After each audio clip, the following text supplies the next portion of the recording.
On a chilly October night in the town of Calverton, 19-year-old college student Anna Whitaker vanished. She had left her biology night class at 7:45 p.m., texting her mother that she'd be home soon. Surveillance cameras captured her walking through a dimly lit wooded trail, a shortcut she often took. She never arrived home. The next morning, her phone was found in a storm drain at the edge of campus. There were no signs of a struggle. No fingerprints, no witnesses, just silence, and the familiar feeling that this wasn't the first time something like this had happened. Local police began a missing person investigation, but within days, the case escalated. Detective Reed Hanlon, a veteran with the state's cold case unit, took notice. The details of Anna's disappearance were eerily similar to a pattern he'd been tracking for nearly 15 years.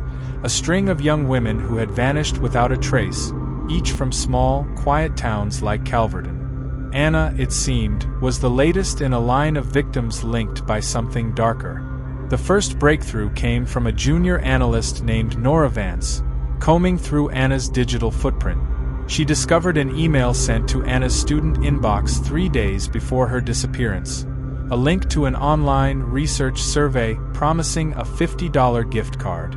The email was generic, with a fake university seal and no sender name. Nora, digging deeper, discovered the same email template had appeared in 3 other cold cases. Women from different counties who had disappeared over a span of 10 years. The metadata traced the email back to a now deactivated IP address, but that address had pinged near Pikes Forest, a remote region not far from Calverton. Meanwhile, detectives expanded the search radius. A week later, a hunter reported a suspicious area in Pikes Forest. Beneath a mound of disturbed earth, wrapped in a tarp, Anna's body was found. Her wrists were bound, and a vintage cassette recorder was discovered in her jacket pocket, still intact though damaged. The method matched 2 other old cases: the use of veterinary sedatives, the zip ties, the burial style. For the first time, the killer had left behind something that could speak. Forensic results from Anna's body uncovered a specific sedative compound, a rare blend used only in certain animal clinics and long discontinued. There were only 5 clinics in the state that had ever stocked it. One name linked all 5. Elijah Crane, a former vet tech with a quiet, unremarkable history, who had been dismissed for misconduct in 2013. After that, he vanished. No bank accounts, no driver's license renewals, no digital footprint. Using utility records and aerial scans, the team identified an off-grid lodge near Pikes Forest with irregular electrical usage and no registered owner. Surveillance was placed on the location. Over several nights, officers observed a man matching Crane's description, leaving the property briefly to scavenge and returning before dawn. A warrant was secured.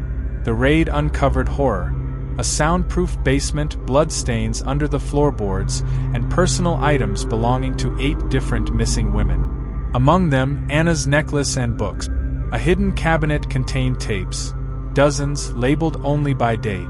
One was different, marked AW and dated the night she vanished.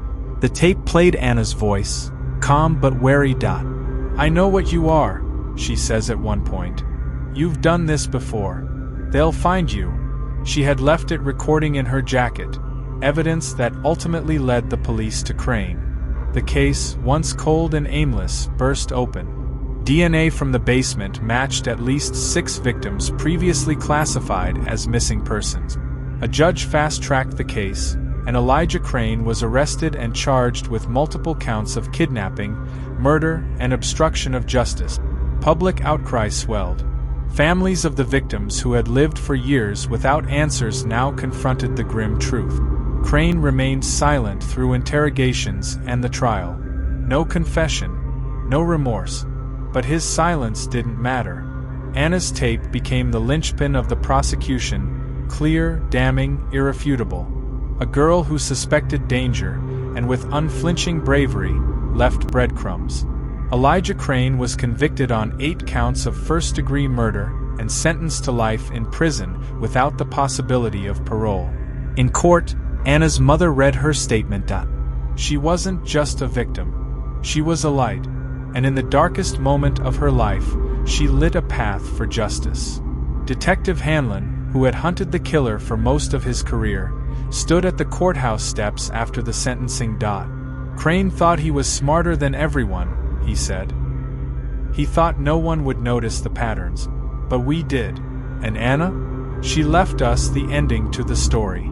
The wooded trail behind Westfield College is now lined with small lanterns and a plaque bearing Anna Whitaker's name. She became more than a victim. She became the voice that ended the silence.